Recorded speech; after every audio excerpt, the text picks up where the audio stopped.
15 अक्टूबर 1995 का दिन था।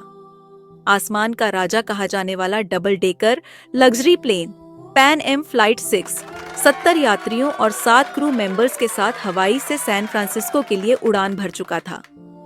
अचानक प्लेन में चीखें गूंजी। 4 नकाबपोश लोगों ने हथियार दिखाकर प्लेन को हाईजैक कर लिया।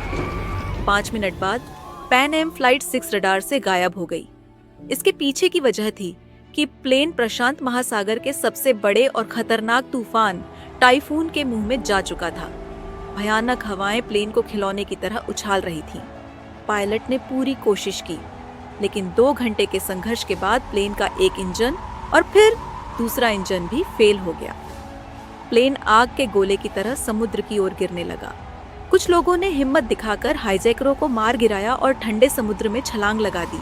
प्लेन एक भयानक धमाके के साथ पानी में समा गया, लेकिन 60 लोग किसी तरह बच गए। किस्मत से जहां प्लेन क्रैश हुआ था उससे 100 मीटर की दूरी पर एक चट्टान समुद्र से बाहर निकली हुई थी। सबने अपनी बची हुई ताकत लगाकर उस चट्टान पर पनाह ली। उम्मीद की पहली किरण भीगे हुए, कांपते हुए और डरे हुए वे 60 लोग उस छोटी सी चट्टान पर एक दूसरे से लिपटे हुए थे। उनके पास न कोई फोन था, न कोई सिग्नल, न कोई उम्मीद। तभी एक पैसेंजर को याद आया कि उसके बैग में एक दूरबीन थी जो किसी तरह उसके साथ बच गई थी। उसने दूरबीन उठाई और चारों तरफ देखा। लगभग आधा किलोमीटर दूर धुंध में लिपटा एक छोटा सा द्वीप दिखाई दिया। जो लोग तैरना जानते थे उन्होंने तुरंत मौत के इस महासागर में फिर से छलांग लगा दी। नीचे खतरनाक शार्क थी, ऊपर ऊंची ऊंची लहरें। घंटों की मशक्कत के बाद सिर्फ 15 से 20 लोग ही उस द्वीप के रेतीले किनारे तक पहुंच पाए। द्वीप पर पहुंचे लोगों ने एक पल भी आराम नहीं किया। उन्हें पता था कि चट्टान पर फंसे बाकी लोगों को यहां लाना होगा। उन्होंने सूखी लकड़ियों और बेलों को इकट्ठा करके एक काम चलाऊ बेड़ा बनाया। एक एक करके कई चक्कर लगाकर उन्होंने चट्टान पर फंसे हर इंसान को द्वीप पर पहुंचाया।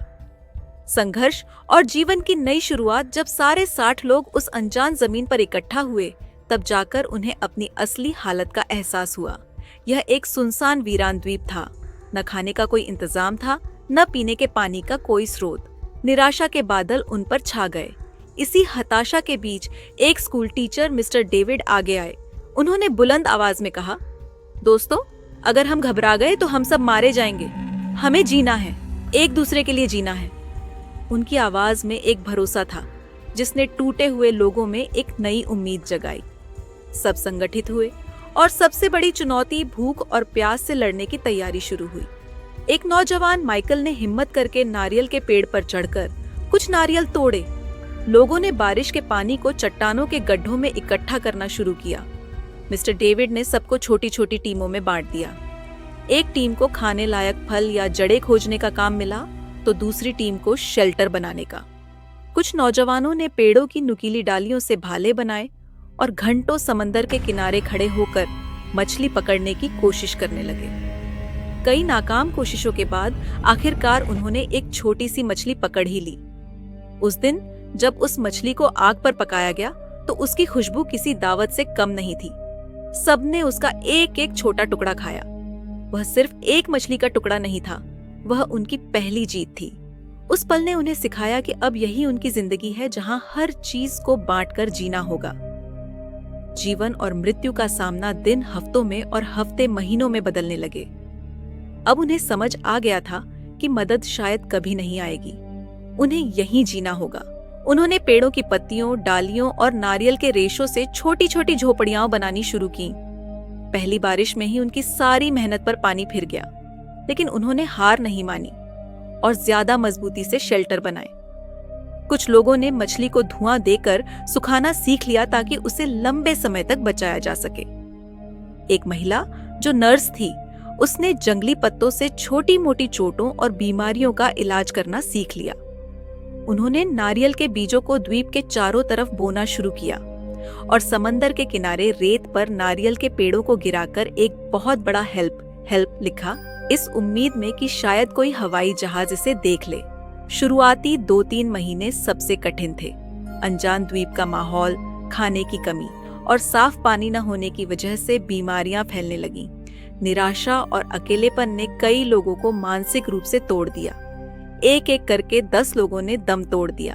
हर मौत उनके लिए एक गहरा सदमा होती। वे अपने साथी को अपने हाथों से रेत में दफनाते और असहाय होकर रोते। अब वे 60 से 50 रह गए थे। उधर बाहरी दुनिया में महीनों के सर्च ऑपरेशन के बाद भी जब पैन एम फ्लाइट 6 का कोई सुराग नहीं मिला तो सरकार ने उन्हें मृत घोषित कर दिया। उनके परिवारों के लिए शोक सभाएं हुईं। दुनिया के लिए वे 77 लोग अब प्रशांत महासागर की गहराइयों में दफन एक दर्दनाक याद बनकर रह गए थे। आशा की सुबह 2 साल बीत चुके थे। जिंदगी अब एक ढर्रे पर आ गई थी। उन्होंने जीना सीख लिया था। और फिर उस वीरान द्वीप पर एक चमत्कार हुआ। एक महिला ने एक स्वस्थ बच्ची को जन्म दिया। उस बच्ची की पहली किलकारी ने पूरे द्वीप के माहौल को बदल दिया। जहां अब तक सिर्फ मौत और निराशा थी, वहां अब जिंदगी का संगीत गूंज रहा था। उस बच्ची ने सबको जीने की एक नई वजह दे दी। लोगों ने उस दिन को एक त्योहार की तरह मनाया, क्योंकि 2 साल बाद मौत पर जिंदगी की जीत हुई थी। अब उन्हें सिर्फ खुद के लिए नहीं, बल्कि इस नई पीढ़ी के लिए भी जीना था और इस द्वीप को एक बेहतर जगह बनाना था। देखते देखते 10 साल गुजर गए। द्वीप पर अब जिंदगी का एक सिस्टम बन चुका था।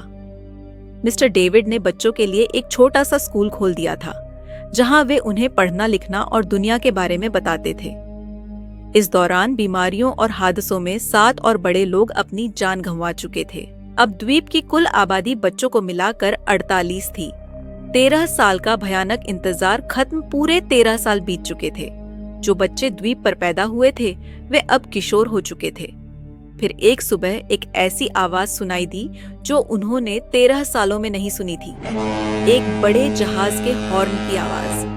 पहले तो उन्हें यकीन ही नहीं हुआ, लेकिन जब आवाज दोबारा आई तो सब पागलों की तरह समंदर के किनारे की ओर भागे। उन्होंने अपनी पूरी ताकत से आग जलाई, चिल्लाए, हाथ हिलाए। उनकी आंखों में एक आखिरी उम्मीद की चमक थी। और इस बार चमत्कार हुआ। जहाज ने उन्हें देख लिया था। जहाज रुका और उनसे कुछ दूर लंगर डाल दिया। उस पल को शब्दों में बयां नहीं किया जा सकता। 48 लोग एक दूसरे को पकड़कर रो रहे थे, हंस रहे थे, चिल्ला रहे थे। 13 साल का लंबा भयानक इंतजार खत्म हो गया था। जब रेस्क्यू टीम नाव से द्वीप पर पहुंची तो उनकी आंखों में भी आंसू थे। वे उन लोगों को देख रहे थे जिन्हें दुनिया मरा हुआ मान चुकी थी। जब वे 48 लोग वापस शहर लौटे तो दुनिया हैरान रह गई।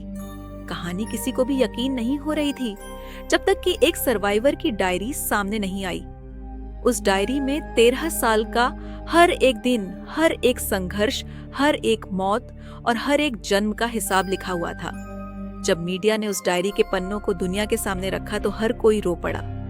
यह इंसान के हौसले, हिम्मत और जीने की जिद की एक अविश्वसनीय दास्तान थी। इस सच्ची घटना पर बाद में एक किताब भी लिखी गई, जिसका नाम था the lost survivors of flight 6, 13 Years on the island. कहानी आज भी हमें सिखाती है कि उम्मीद की एक छोटी सी किरण भी सबसे घने अंधेरे को चीर सकती है और इंसान का हौसला हर मुश्किल से बड़ा होता है।